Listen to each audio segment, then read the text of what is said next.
Grabe. So para siyang museum ng mga Beer. mga liquors, no? Nano Babo Kabalen, welcome to Where in Pampanga. Yes, for today's vlog, and nandito tayo sa bagong resto bar dito sa may Angeles City. Guys, if you're looking for a resto bar, actually this place has a huge area for your event, no? Guys, pwede ang lugar na to. To know more about it, samahan nyo kami. So tara, let's go! Iba-iba yung mga beers nila dito, no? Sapporo, Estrella, Stella, Artois from Belgium. Actually, yung mga drinks nila dito from local to international beers, available sila. Like this one. So meron tayo syempre, hindi mawawala dyan.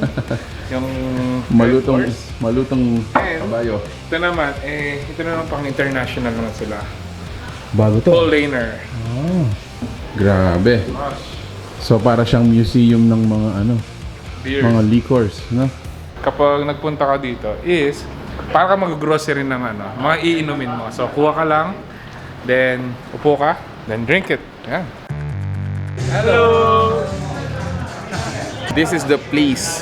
Actually, this is just one of the many amenities ng Delightful Resto. Notice guys, ito para siyang sports bar. So meron tayo ditong mga billiards table, and then meron din tayong mga dartboard doon. Sa mga wall naman, sa side naman, meron tayong mga video games. Para sa akin guys, isa sa mga pinakamalaking sports bar wherein you can host your event. We have 10 boards for your tournament. Sa mga billiards naman, we have 6 tables for billiards tournament naman. So right now, nandito ang Pampanga Unified Darts Club.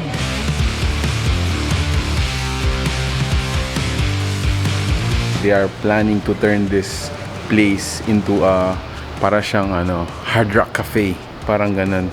So actually, ang laki ng potential nito kasi ang laki pa ng lugar. They also have mga VIP rooms dito wherein you can actually hold your party, ganyan. So actually, open din ito for your dining. For example, meron tayong event dun sa sports bar and you wanna dine, pwede din po kayo kumain dito. Mas comfortable pa. Meron silang bagong menu dito. As far as we know, kalalabas lang talaga nito. So meron silang Boodle Fight Inabila. Oh, ito yon. Price range nila from 1,000 to 2,500, pwede yun. Talagang feeling ko ito, talagang solve ka na. So yung 1,000 starting nila is good for 4. What's in it? So meron tayong hito, meron tayong barbecue, hipon, meron tayong gulay, crabs, meron tayong tahong, lumpia, pusit, and kare-kare.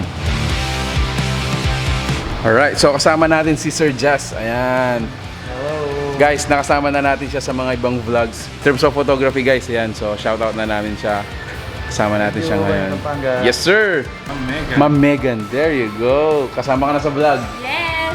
Alright, so we're gonna be feasting on this. Samahan niyo po kami. Let's go!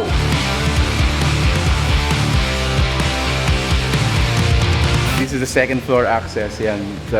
Ito yung elevator natin going to the third floor. Yung third floor natin, meron tayong band. Table tennis. So kung dito sa second floor is meron tayong billiards and darts, dun naman sa third floor, dun yung kanilang table tennis. Table tennis, yes.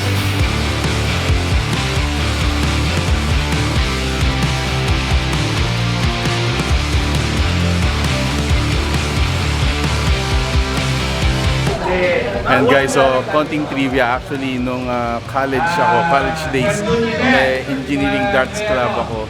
So yung mga iba dito medyo mga kabatch natin doon, kasama natin doon. And then minsan nakakahagis pa.